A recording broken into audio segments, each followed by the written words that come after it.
Psoriasis ये ऊपर से बहुत ही सामान्य बीमारी लगती है, लेकिन ये बहुत ही गंभीर है। इस पर कार्य करने वाली संस्था इंडियन सोरायसिस फाउंडेशन की लड़ाई है सोरायसिस के बारे में फैले हुए अज्ञान के विरुद्ध और आयुर्वेदिक उपचार पद्धति पर के अविश्वास विरुद्ध। किसी भी बीमारी के बारे में सही जानकारी और उपचार प्रक्रिया पर विश्वास मरीज के लिए बहुत ही महत्वपूर्ण है। सोरायसिस की ये बीमारी जब किसी भी पेशेंट्स को शुरू में होती है तो उसका बहुत ज़्यादा सीरियस नहीं रहता है, बस सर में हल्के से सोरायसिस हो जाता है, रूसी के रूप में हो जाता है, 2-4 बारीक रंग के धब्बे शरीर के ऊपर आते हैं। लेकिन अज्ञान की वजह से जिस तरह से वो पेशेंट्स गलत तरीके से मेडिसिन लेता है, ये गलत तरीके की जो मेडिसिन लेना ही इस बीमारी को एक दिन गंभीर कर देता है। मरीजों को आयुर्वेद का सही महत्व अब धीरे धीरे समझ में आने लगा है।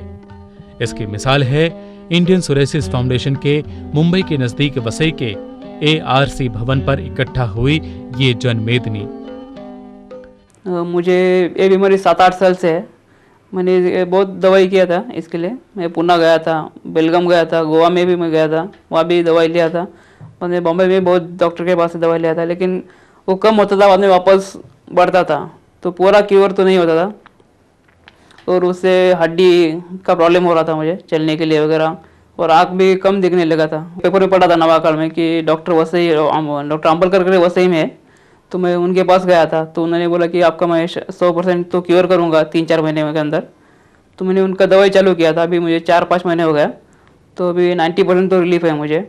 हमें हुई बीमारी सोरायसिस है, ऐसा अगर पता चले तो मरीज को फौरन अपने कदमों को आयुर्वेद की ओर उठाने चाहिए, इसकी शरण में आना चाहिए। इसकी मदद से बीमारी को जड़ से दूर करने का प्रयास करना चाहिए। ऐसे कदम उठाने वाले मरीजों के लिए ही इंडियन सोरायसिस फाउंडेशन बहुत ही मेहनत कर रही है। तो हमें इस बात को मानने से इनकार नहीं करना चाहिए कि सोरायसिस के लिए आयुर्वेद वरदान है। ये त्वचा रोग है सोरायसिस। क्या आप सोरायसिस से पीड़ित हैं? तो संपर्क करें